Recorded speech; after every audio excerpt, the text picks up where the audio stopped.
Fátima é hoje um dos maiores locais de culto, visitado por mais de 8 milhões de peregrinos, vindos dos mais diversos locais do mundo. Será Fátima um lugar de fé? Ou será Fátima a nova refundação do cristianismo? Que importância terá tido Maria e o seu culto mariano no fenómeno das aparições ao longo dos séculos? Quais são, na realidade, as várias faces de Fátima?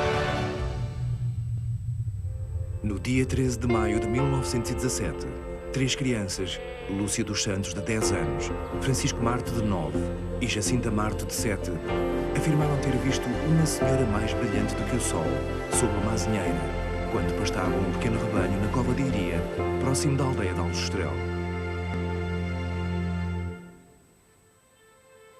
É hora de aprofundar as origens e documentar um facto histórico que, independentemente das suas implicações, levou à construção de um altar do mundo. Um altar junto do qual já se ajoelharam 3 papas da poderosa Roma, confiados nas palavras de 3 crianças, ingênuos pastores de um local ermo do Portugal rural e profundo. E Fátima?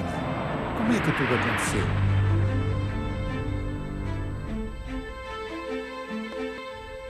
Tal como as restantes 14 aparições marianas, aprovadas pela Igreja até hoje, Fátima traduz uma revelação privada. Logo, não é tida como dogma que tenha de ser aceito pelos crentes católicos. Ou seja, não é preciso acreditar em Fátima para se ser um bom católico. O que é que se ganha com Fátima? Fátima seria uma espécie de lembrete da nossa condição de pedintes. Fátima dá-nos uma amplificação dessa condição menor. Fátima transforma os seres humanos em pessoas de espinha dobrada, pessoas que se ajoelham, pessoas que fazem centenas de quilómetros de peregrinação, pessoas que fazem promessas, pessoas que pedem qualquer coisa. É uma imagem menor da condição humana. E o que é que pedem à Senhora de Fátima? Uma moedinha. Senhora de Fátima, resolva este drama da minha vida. É a posição do pedinte. É uma posição menor, do meu ponto de vista. Temos que olhar para o conjunto do fenómeno. Não apenas a aparição original, mas os dias seguintes. Porque pode acontecer que o nosso olhar sobre a Fátima seja muito cinematográfico. Olhamos para um fotograma de Fátima. Não para o filme todo, mas apenas para um quadradinho, para uma fotografiazinha pequena. É por isso que temos que ver o assunto na sua totalidade. Porque isto talvez nos auxilie a compreender a pergunta que penso que é obrigatória. O que é que se ganha com Fátima? Será que decorridos 100 anos sobre as aparições aos pastorinhos, o que nos resta são apenas pequenos papéis de pedintes e um culto de espinha quebrada? O fenómeno de Fátima gerou paixões e algumas controvérsias, mas para perceber melhor o fenómeno, precisamos de conhecer o filme todo.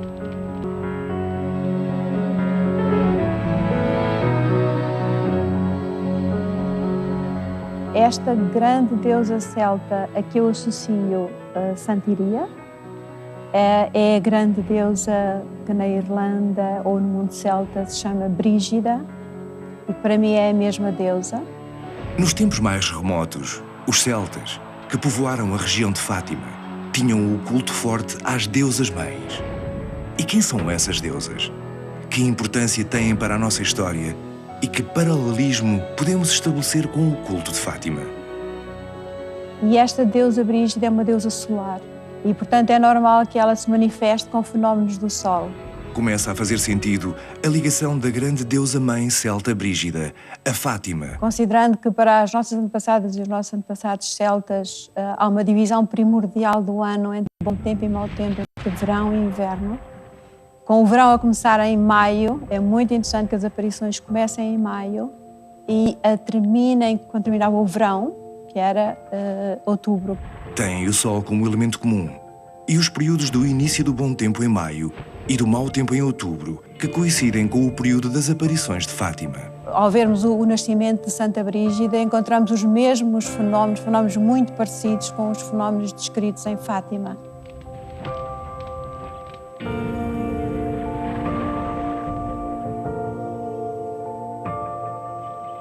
Esta ligação a um culto feminino, a uma gênese feminina, faz parte do ADN da nossa criação enquanto povo. Mas como é que Maria, mãe de Jesus, ganhou um papel tão importante na Igreja Católica? E como é que Portugal fez de Maria a sua padroeira? Há uma grande razão para tudo isto ter sido considerado Património Mundial pela Unesco em 1983. Foi o grande esforço de Dom João I na Batalha de Aljubarrota e a sua vitória que deu origem à construção deste mosteiro, e que aqui tem São Domingos como o grande fundador da Ordem Dominicana. Dom Domingos de Gusmão foi também o protetor desta ideia do rosário, dado que o recebeu, alegadamente, das mãos da própria Virgem em 1214.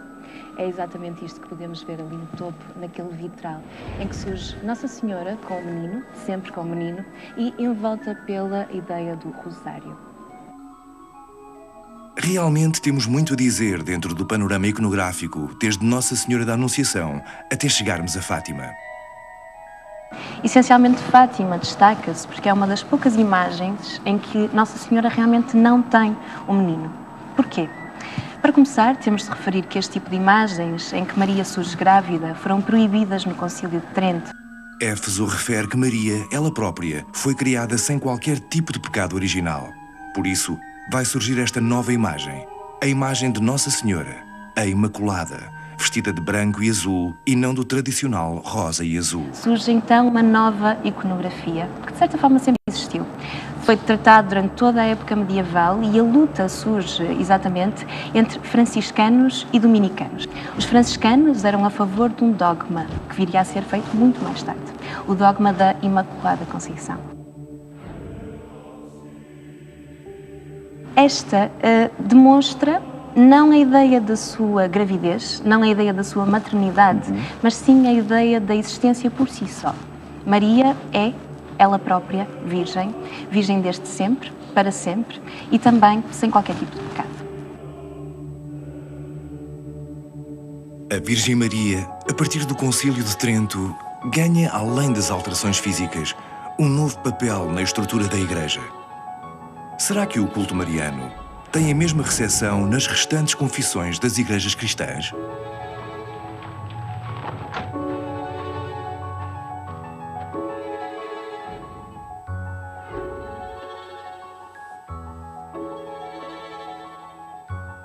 Quando Éfeso declara que Maria é aquela que transporta Deus, do ponto de vista teológico, era uma definição fundamental. Após o Concílio de Éfeso, Maria deixa de ser a mãe de Jesus e passa a ser a Theotokos, a mãe de Deus, elevando-se ao patamar mais alto do catolicismo. Teologicamente, isto é fundamental, porque os debates que se vinham desenvolvendo desde Niceia tinham que ver apenas com a divindade de Cristo e as duas naturezas de Cristo. Esta declaração é profundamente cristocêntrica. Fátima vai nesse sentido. Digamos, a ideia central de Fátima é uma ideia estritamente mariana, não é uma ideia cristã. Quer dizer, fala-se da reparação, fala-se do culto ao Sagrado Coração de Maria. Tudo isto é, de facto, uma centralidade mariana estranha ao cristianismo. Do ponto de vista da Igreja Luterana, estritamente da teologia, nós não vemos em Fátima um fenómeno cristão. Portugal, desde há muito, está ligado à fé. Desde as deusas mães celtas, passando pela Batalha de Aljubarrota, onde Dom João I, para agradecer à Senhora do Rosário, manda erguer o Mosteiro da Batalha, onde se podem ver iconografias da Virgem Maria ainda grávida. Mas com o Concílio de Trento, Maria torna-se virgem e livre de pecado. E com o Concílio de Éfeso, torna-se Theotokos, a Mãe de Deus, criando assim o culto mariano.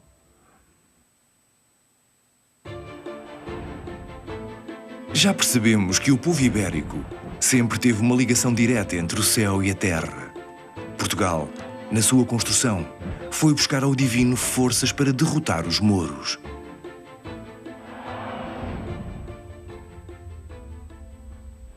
Começamos com um milagre. É sob o signo miraculoso que tudo começa, não é? É o célebre milagre de Ourique. Dom Afonso Henriques tem uma visão decalcada do milagre de Constantino. vê Cristo na cruz. E que tem, desse ponto de vista, uma percepção de que tem um povo e um país com uma missão. E por isso vai ganhar, por isso vai ser vitorioso.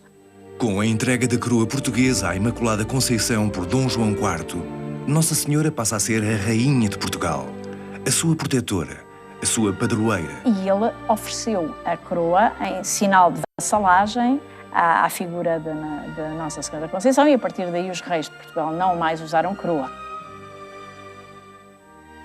Através da proclamação solene confirmada nestes documentos, Dom João IV assume para a família e reafirma para o país a consagração à Nossa Senhora da Conceição, a Imaculada.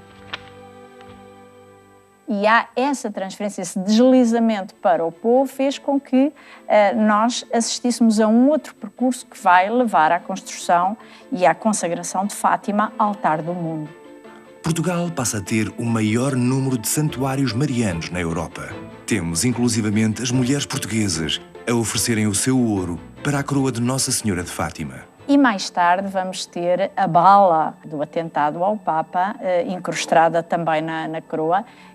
Aliás, curiosamente, num elemento, num orifício que era exatamente do tamanho dela. Coincidência que alguns dizem, pronto, não seria casual, não é? Depois da monarquia e com a instauração da República, Portugal passa a ser um Estado laico. As diversas religiões e confissões são escorraçadas de Portugal. É preciso perceber o enquadramento da Igreja Católica Portuguesa neste contexto. Como era a sua ligação social e política na época? Começamos por 1910, a Primeira República. Temos um governo provisório a criar uma lei da separação do Estado da Igreja que é marcadamente laica. Que cria uma grande conflitualidade dentro da própria República. Afonso Costa, num determinado momento, numa sessão aberta da maçonaria, diz que deseja exterminar, suprimir o catolicismo em Portugal no espaço de 2 gerações. E é evidente que os bispos e a hierarquia católica não gostaram de ouvir isso. E vai reagir, não é? Vai reagir e vai combater a República, vai resistir à República através de uma pastoral, através de um protesto coletivo que sai em 1911 e que vai, de facto, gerar todo um clima de guerra e de conflito e de instabilidade. É em janeiro de 1917 que sai o primeiro corpo militar, o primeiro contingente do Corpo Expedicionário Português, que vai para a Flandres. E há informações logo em abril de 1917 da primeira morte de um soldado português. E logo a seguir começam as notícias em contínuo do inferno da guerra e da mortandade dos soldados portugueses. A mensagem de Fátima é extremamente simples. É a questão da guerra. É em maio que se dá a primeira aparição, que de resto, convém também dizer, surge mais ou menos na mesma altura de outras aparições. Nós temos relatos nos jornais da época de aparições, 1916, 1917, 1918, nós temos diversas aparições que pululam um pouco pelo país. Há uma aparição que acontece na zona do Barral, a Senhora da Paz, no concelho de Ponte da Barca. Mais ou menos nas mesmas circunstâncias, surge uma aparição a um jovem pastor, enquanto guardava o seu rebanho, 2 dias antes da aparição de Fátima, ou seja, 11 de maio de 1917. Convém chamar a atenção para o seguinte: estamos em 1917, quem está no poder a partir de abril é o próprio Afonso Costa, não é? É o anticristo. Depois de um século XIX tenebroso, marcado pelo liberalismo laicista e depois pelo republicanismo laicista, regalista e ateísta, não é? Fátima resgatou o país e, portanto, irá conduzir Portugal a um novo tempo, uma nova era de prosperidade, felicidade, a uma nova idade de ouro que Portugal tinha perdido desde o século XVIII. Com uma nova república débil e um possível regresso à monarquia, como era a realidade social?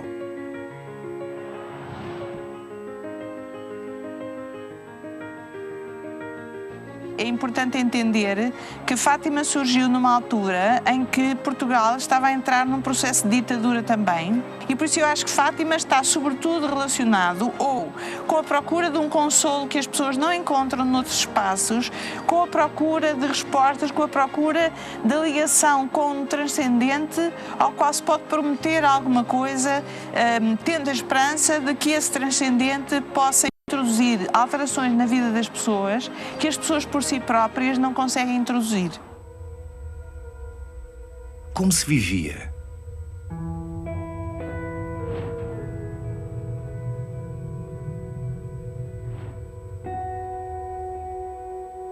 De facto, Lúcia, Jacinta e Francisco, ao terem esta vivência do mundo rural e esta vivência familiar, foram, ao longo do tempo, na sua infância, incutindo na sua mente um discurso narrativo muito próprio deste mundo rural, marcado pelo religioso, que estava de alguma forma referenciado por imagens, ou seja, as famílias, quando discursavam sobre Deus, sobre Nossa Senhora, sobre o mundo religioso, falavam de um mundo com a plasticidade muito própria, e daí que eles tivessem uma percepção do que era o Deus, do que era Nossa Senhora, do que era o inferno, do que era a condenação, muito imagética, muito forte.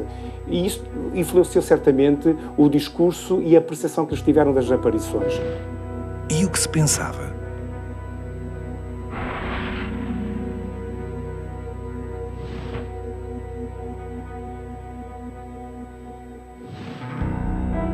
É o ano de todos os perigos, é o ano da guerra, é o ano da República, é o ano do assassinato do Sidónio, e as pessoas estão todas ansiosas, estão todas cheias de medo. Entretanto, dá-se também uma revolução na Rússia, cujas consequências ainda não se conheciam muito bem. 1917 passa a ser o ano de todos os perigos. É nesta sociedade rural, em que as mulheres dominam, que surge o fenómeno de Fátima. A mãe de Lúcia sabe ler. A mãe de Lúcia ensina a catequese aos seus filhos, passando-lhe todos os valores católicos e que estão marcadamente presentes no imaginário da Lúcia, de Francisco e de Jacinta. Daí que, quando os miúdos dizem ter visto qualquer coisa, uma imagem, é um tio que diz: se os cachopos disseram que viram alguma coisa, só pode ter sido a Nossa Senhora. 1917 era o ano de todos os medos. Uma relação pouco saudável entre o Estado e a Igreja. Uma sociedade pouco instruída e com uma visão sobre o inferno constante, com guerras, fome e doenças.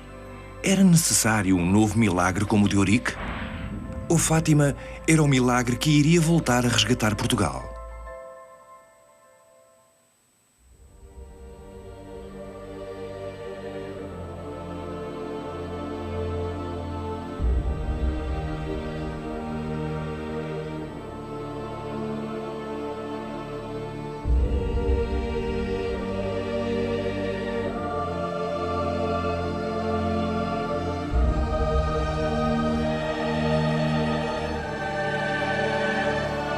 O que aconteceu não é para contar a ninguém, fica só entre nós, está bem? Prometam! Está bem, prometemos.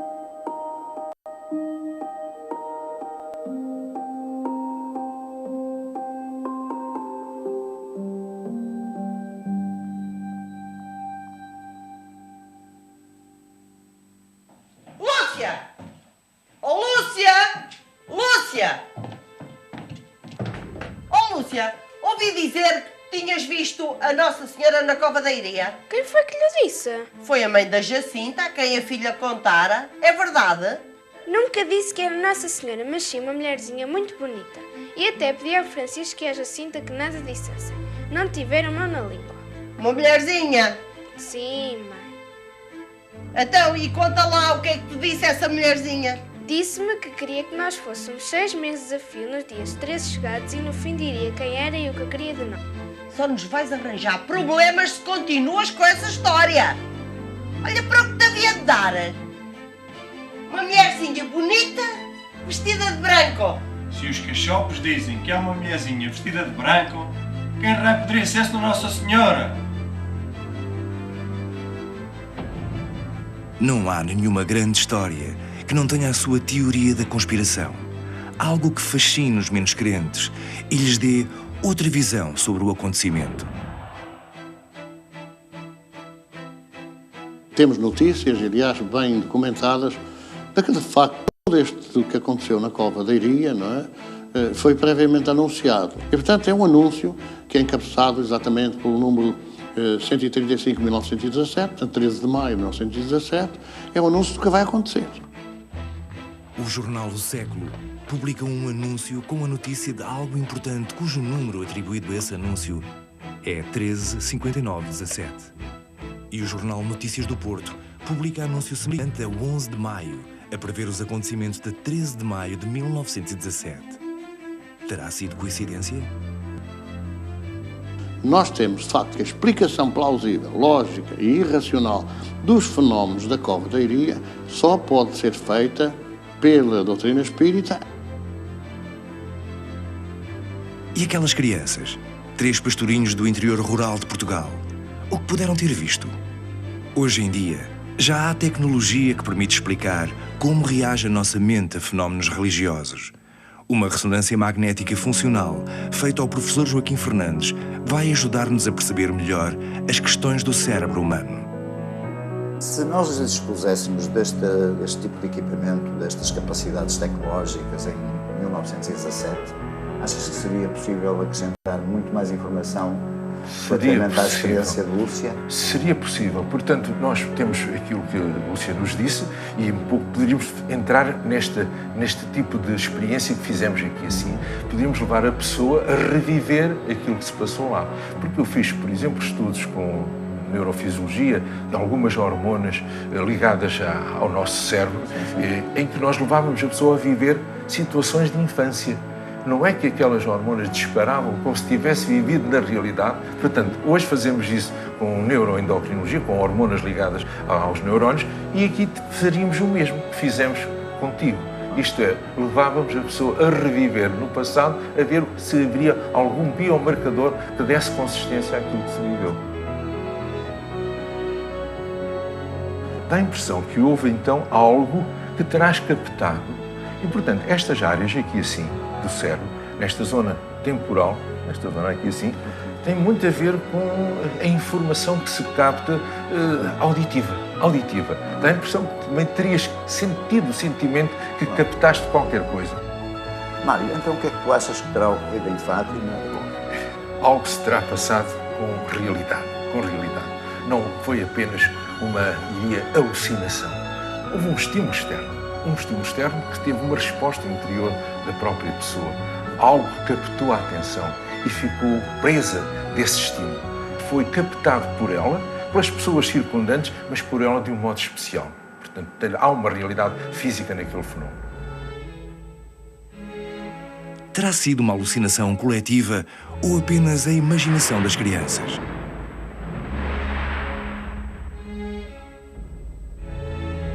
São crianças de idade, tenra idade, e que têm, como muitas outras, hoje em dia também têm, entre os 8 e os 10 anos, o contacto com o chamado amigo imaginário. Veem coisas que nós adultos não vemos. Teremos nós capacidade para criar fenómenos externos através da nossa mente? Elas viram algo. No seu esquema mental. Depois, ser a Nossa Senhora, isso depois já foi trabalho de familiares e trabalho dos clérigos, etc., que andaram a... Enfim, para eles aquilo era a Nossa Senhora. Nunca pensaram que era apenas uma mulherzinha, como dizia a Lúcia. Aquilo que eu posso dizer acerca do fenómeno é que aquele fenómeno existiu, que de facto houve ali um plasmar de uma formação. É um fenómeno físico, uma formação circular que não tem nada a ver com o Sol e que, enfim, teria uma temperatura elevadíssima, que depois levou inclusive à secagem de roupas de uma série de pessoas que ali estavam ali milhares de pessoas. E, portanto, essa teoria que está muito a propalada da alucinação coletiva não cabe mesmo aqui, não faz sentido. Ainda hoje, este fenómeno é fruto de muita discussão, muita polémica, muitas observações. É isto que torna o fenómeno convincente e apaixonante. Se foi um fenómeno físico, o que poderá ter sido? Foi possível distribuir com documentação da época, documentação coeva, com testemunhos da época. É possível distribuir a posição de pessoas, de testemunhas que sofreram efeitos físicos. Nesse dia choveu imenso. Há relatos de pessoas que falam da secagem súbita da sua roupa com a passagem do sol. É possível estabelecer a passagem do sol por uma banda de pessoas, de testemunhas, que sofreram efeitos físicos, segundo estes relatos, e o seu posicionamento no local.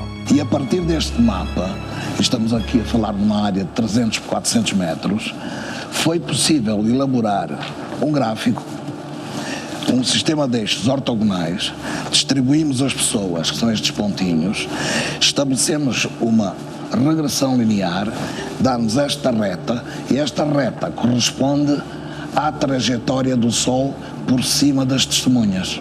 O ruído induzido na cabeça é descrito pelas mesmas testemunhas como um ninho de abelhas entre os 200 e os 400 Hz. E podemos reproduzir, posso reproduzir o valor médio. Este terá sido o ruído que as testemunhas descrevem como no interior da cabeça. O milagre do Sol em Fátima dá-se, segundo os testemunhos, num movimento rápido de sul para norte. Se a Terra inteira for do tamanho da minha mão, o Sol, em comparação, é do tamanho desta sala. Portanto, imaginar que esta sala inteira podia atingir uma célula da minha mão é algo de inconcebível. Fátima contém um fenómeno físico real. Nós desconhecemos, mas o Sol não seria com certeza. E a nossa visão? Como funciona? Como funciona um sentido que tantas vezes nos engana? Poderá ter a física óptica a explicação para o fenómeno?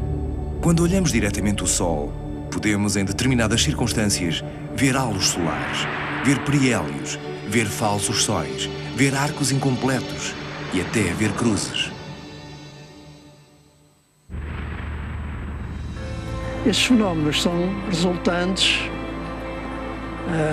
da refração e da reflexão da luz por cristais de gelo hexagonais existentes na atmosfera. Em termos da física e dos fenómenos naturais conhecidos pela ciência, as descrições dos movimentos do Sol descritas pelas pessoas que estavam naquela zona nada têm a ver com o facto de estarem a olhar diretamente para o Sol. Podemos agora imaginar um qualquer fenómeno artificial que pudesse produzir ou causar aquele efeito. Imaginemos que aqui é a Cova da Iria e que tínhamos um grupo de pessoas, que eu vou representar aqui por estas estampas, e se colocarmos um prisma entre as pessoas e o Sol, as pessoas poderão ver a imagem do Sol através do prisma e, conforme o prisma se desloca, a imagem do Sol desloca-se também e eles veem a imagem do Sol com diferentes cores e, portanto, este efeito prismático poderia explicar a dança do Sol e o aparecimento de várias cores. E as outras religiões? O que pensam sobre o fenómeno de Fátima? O budismo?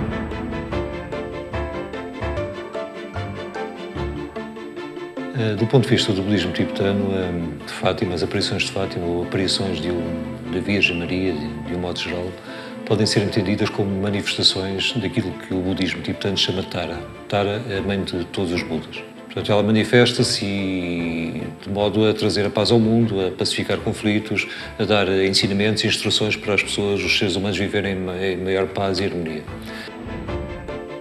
O judaísmo. Para a perspectiva ortodoxa do judaísmo, o fenómeno de Fátima, proveniente de entidades inteligentes que estejam noutra dimensão física, é perfeitamente plausível, na medida em que a Torá nunca afirma a centralidade do planeta Terra no contexto geral do universo. O islamismo.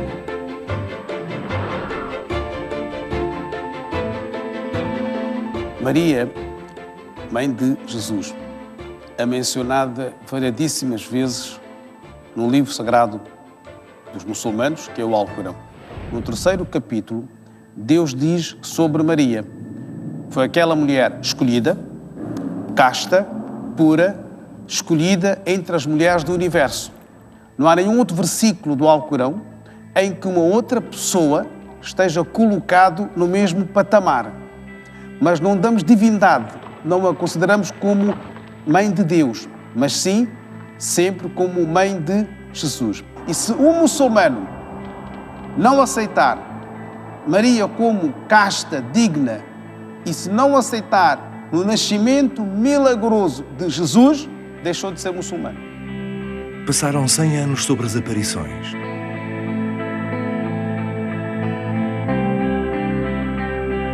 A urologia não tem respostas concretas. Muitas dúvidas, mas apenas uma certeza. Foi um fenómeno físico. Mas não, o Sol não girou. Assumindo o milagre do Sol e as aparições de Nossa Senhora, como se dá a afirmação do fenómeno de Fátima? Qual a relação da Igreja e do poder político com os videntes? Por que é que a Igreja, inicialmente, se insurge e tenta descredibilizar estes acontecimentos?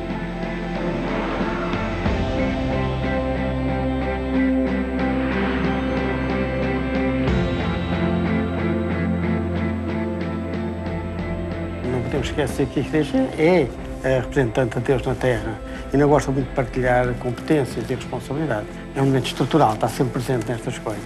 Pois há elementos conjunturais, desde logo os videntes. Quem são, o que dizem e até que ponto é que isso é suscetível de ser objeto da adequação doutrinária e canónica que a Igreja exige.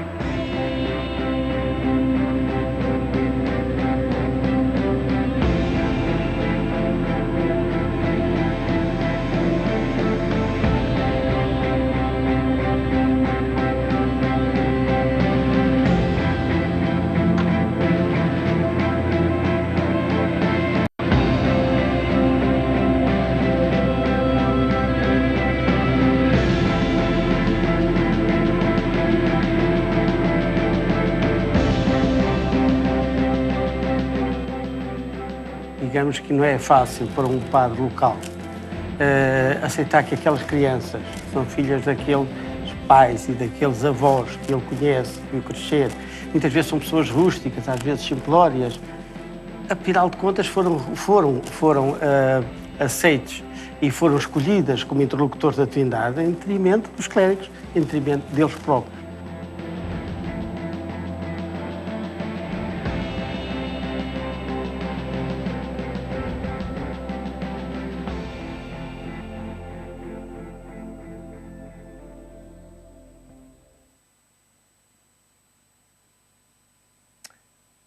Perguntaste lá uma vez quem era? Perguntei, mas declarou que só o diria a 13 de outubro. Tens a certeza? Sim. Mas porquê que havia de ser isto? Logo, a ti! A uma pastorinha!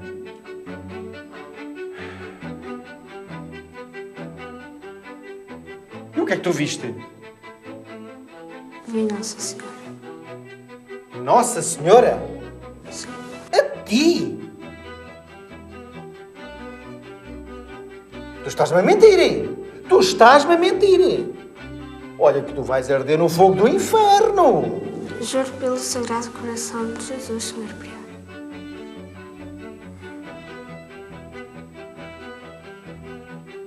A uma pastorinha? Como é que é possível? Mas tu tens mesmo a certeza? Sim. Como é que ela era? Era muito bonita. Não estás a mentir? Não pode. É impossível. Perdoa-me, Senhor. O inquérito a Lúcia, feito pelo administrador de Orém, a análise dos seus relatos e das convicções de Lúcia vieram dar consistência às visões dos pastorinhos.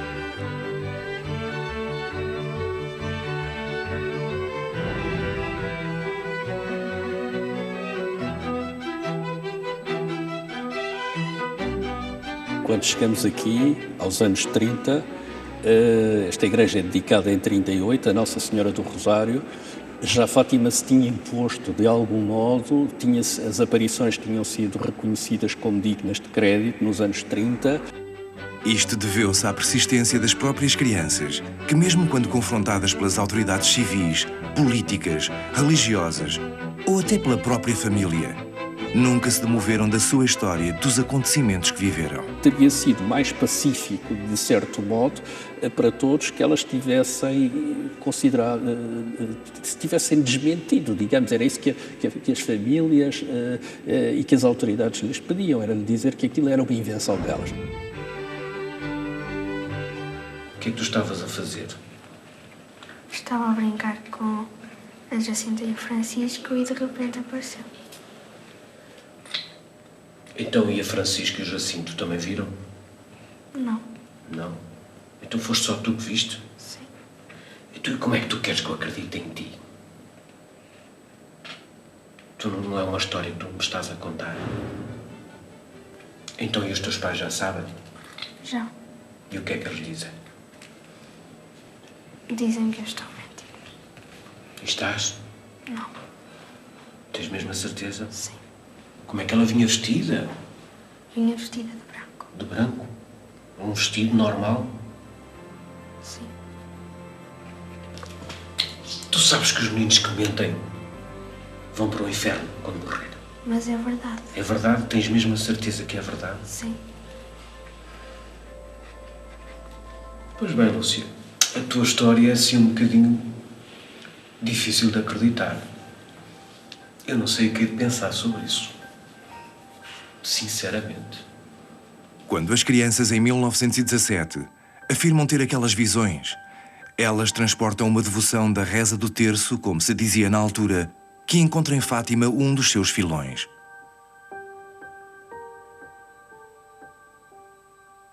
Agora, Fátima depois reconfigura-se, abre-se, universaliza-se, permite a subjetivação da experiência religiosa do peregrino. O fenómeno de Fátima encontra espaços de liberdade e autonomia e de relação direta com o sagrado. Este é um elemento moderno de Fátima. E Fátima vai também inversamente ao encontro do mundo, nas viagens da chamada Virgem Peregrina. Isso também é uma dimensão interessante. O culto popular a Fátima ganha força, mas a Igreja avança com cuidado. Morrem dois videntes, Jacinta e Francisco, e é preciso instruir Lúcia. Lúcia vai para as Doroteias do Porto.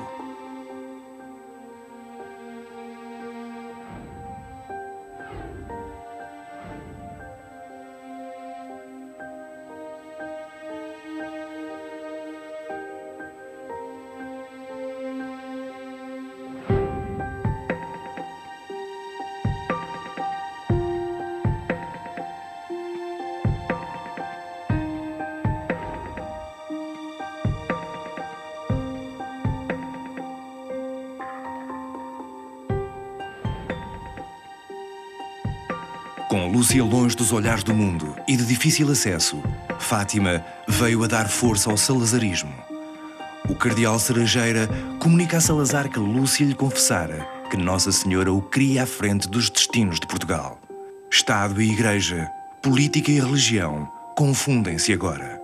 Está na hora de puxar pelo milagre.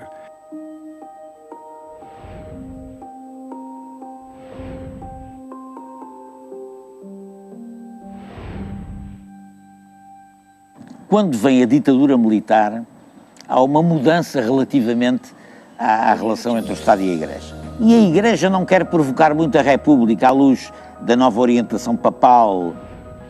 Devido ao contexto político da época e da relação Estado-Igreja, a Igreja Católica abstém-se até 1926 de puxar pelo milagre.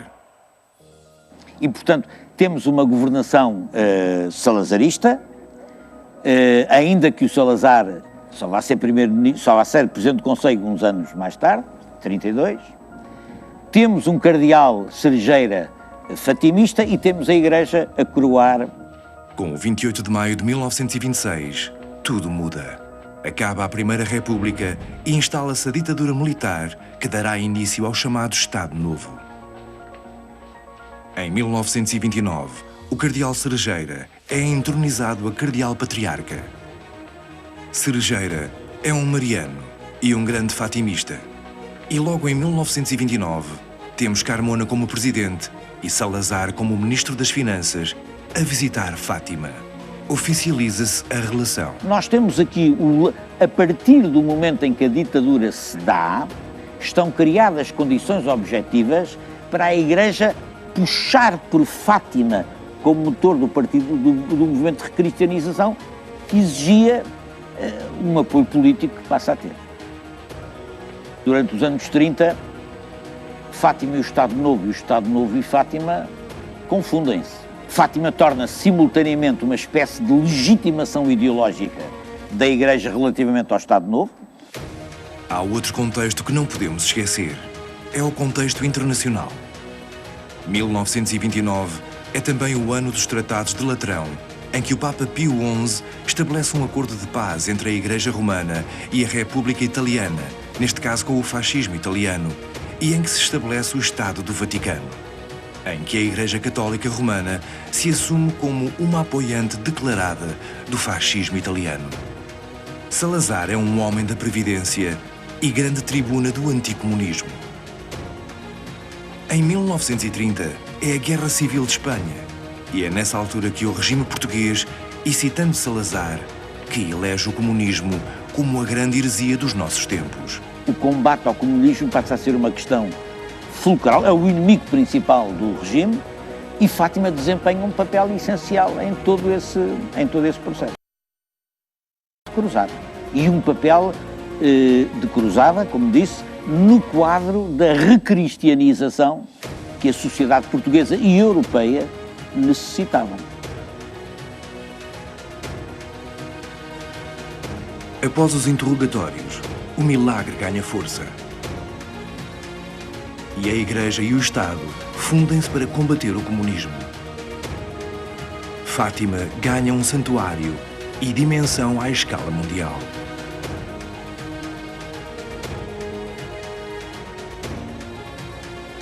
Estado e Igreja, política e religião confundem-se agora.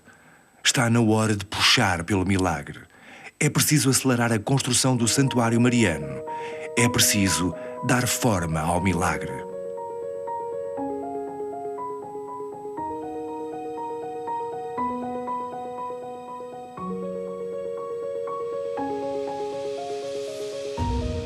O Santuário de Fátima constitui-se a partir de 1917, é colocado um arco e a partir desse arco nunca mais se perde o lugar concreto daquele acontecimento. É aí, em 1919, que é construída uma capela. Segundo o que eu costumo dizer, costumo até brincar dizendo que a disciplina artística primeira que acontece neste santuário é a disciplina da arquitetura e é pedida pela Mãe de Deus, portanto é um pedido divino.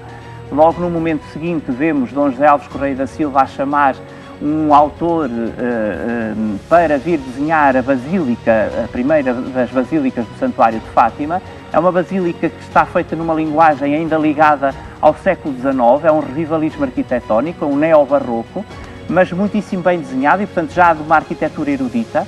E a partir daqui traça-se uma grande praça, que é abraçada por duas colunatas, de um lado e do outro, e que tem como linha de pensamento ser a plataforma das grandes assembleias que aqui se reúnem em oração. Esta praça é das praças mais bem desenhadas no mundo, neste sentido em que permite juntar forma e conteúdo, isto é, aquilo que as pessoas aqui fazem neste lugar, fazem-no porque esta praça está feita desta maneira. Esta grande esplanada, que serve de plataforma à oração dos fiéis, é desenhada por um dos mais importantes arquitetos que trabalham em Portugal, que é Cottinelli Telmo, que além de arquiteto, é um grande realizador de cinema, um grande cenógrafo e que, habituado a essa monumentalidade visual, consegue traçar aqui em Fátima a plataforma ideal para a oração. Os papas mais teólogos que a Igreja teve, o Papa Bento XVI, quando vem a Fátima diz, inclusivamente, que Fátima é um renovado Pentecostes. Isto é, aqui pode ter-se a noção dos inícios do cristianismo, portanto, uma refundação total daquilo que é a ideia do cristianismo de abrir portas a um mundo que está, enfim, a precisar de paz. Fátima continua a ser, na história humana, o lugar onde as pessoas vêm, tal como vinham em 1917, a rezar pela paz.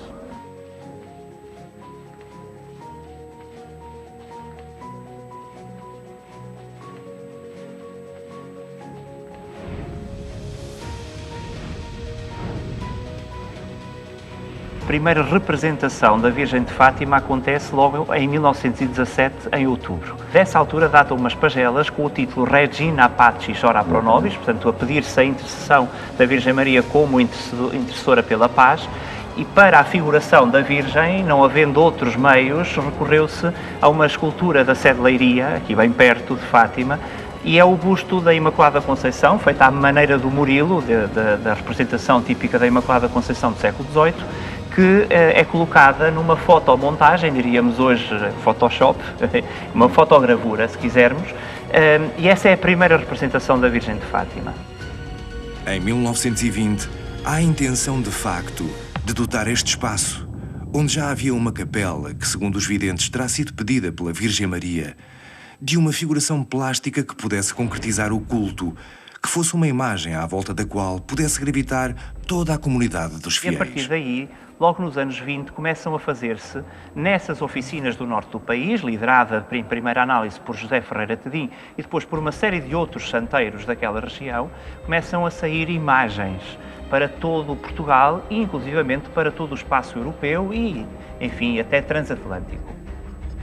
O Santuário de Fátima solicita a Guilherme Tedim, o escultor da imagem de Fátima, uma produção anormal de estatuetas. Surge um problema que só Lúcia poderá resolver.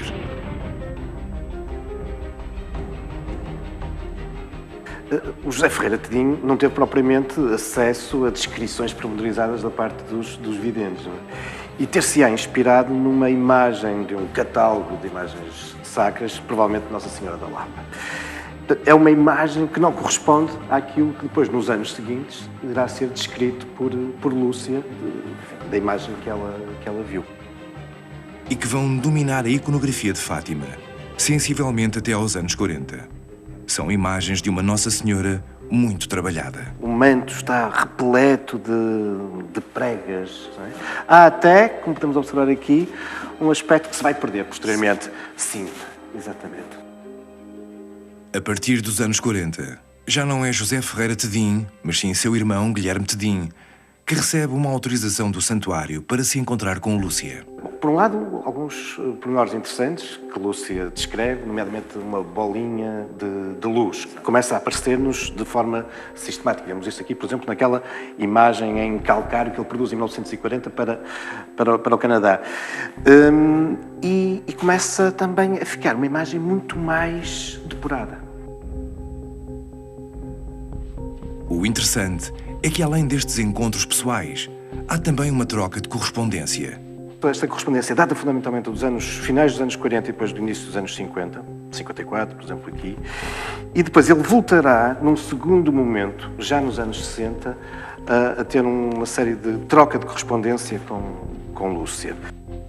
Temos um documento muito interessante que é um questionário. Exatamente. Já nos anos 60. Já nos anos 60, ele quer pintar. Ele quer pintar um enorme painel com o momento da aparição e coloca-lhe uma série de questões que ela lhe vai responder, incluindo novamente a questão do cordão com uma bolinha.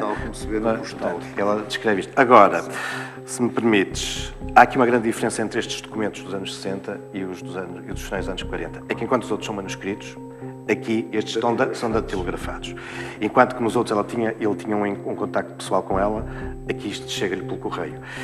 E, portanto, pode ser legítimo ao historiador ou ao investigador interrogar-se, mas aqui será mesmo Lúcia, ou estaremos aqui perante uma resposta oficial da imagem, da iconografia que a Igreja quer, obviamente, transmitir? Qual é a imagem da imagem? Portanto, fica-nos aqui esta dúvida. Com o aumento dos pedidos, da globalização da crença, foi preciso simplificar a figura para poder produzi-la em série. A máquina estava lançada para espalhar Fátima pelo mundo.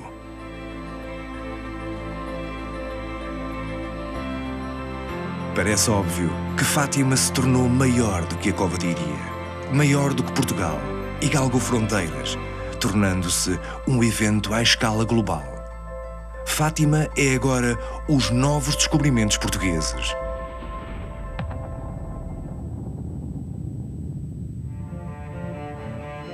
A história portuguesa é marcada por dois grandes acontecimentos ligados àquilo que podemos chamar a construção da história global.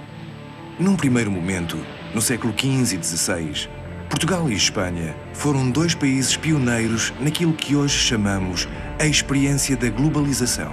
E esse acontecimento colocou Portugal na história universal da humanidade, porque Portugal deu a conhecer o mundo ao próprio mundo.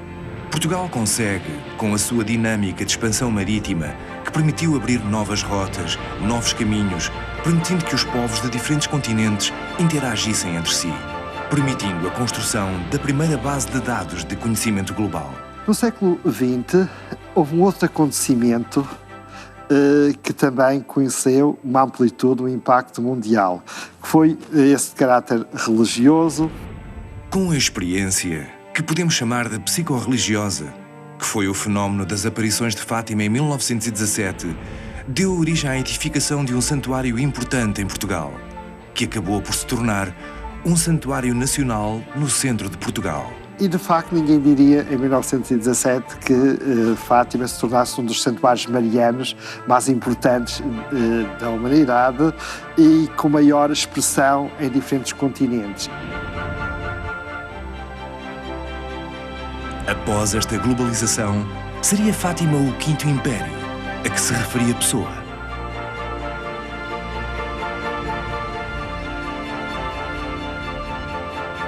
Com Fátima e a alegria que é ir a Fátima dos peregrinos, a festa do 13 de maio, a procissão do adeus, a procissão das velas à meia-noite, esse antigo brilho das feiras, onde o Bandarra expunha trovas que anunciava o futuro, volta a repetir-se em Portugal.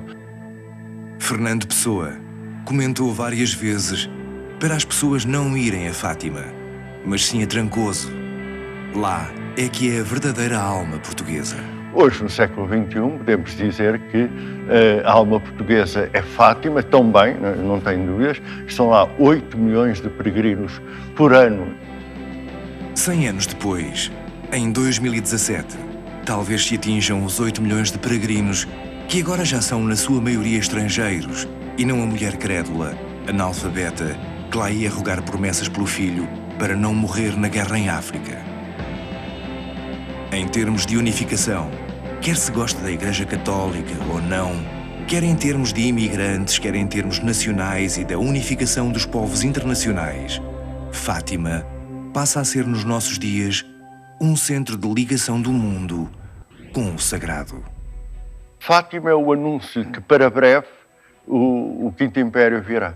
E exatamente como a mensagem de 34 de Pessoa vem anunciar que o Quinto Império vai começar. Hoje que já não há império no século XX, que perdemos o império do mundo inteiro, o império territorial, ganhamos o tal império espiritual com Nossa Senhora de Fátima.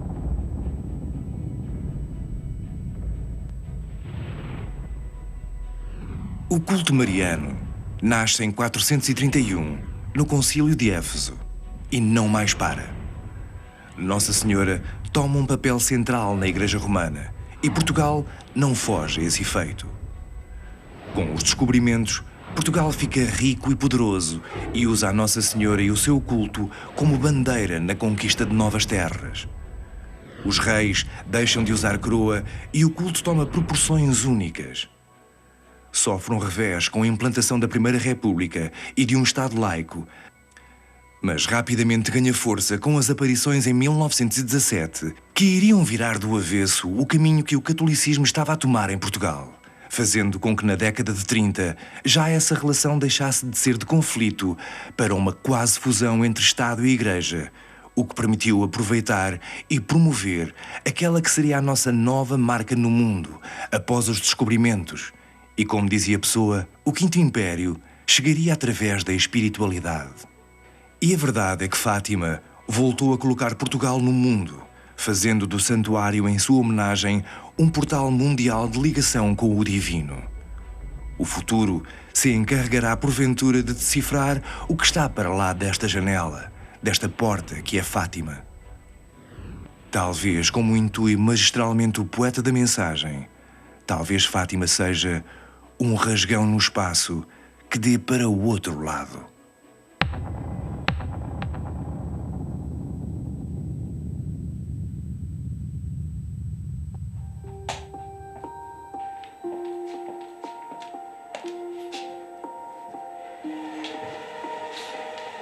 Oh, Lúcia, o que é que tu viste? Vi uma senhora. E o que é que lhe perguntaste? Perguntei-lhe quem era Vossa Mercê. E o que é que ela respondeu? Ela estincou um dedo para cima.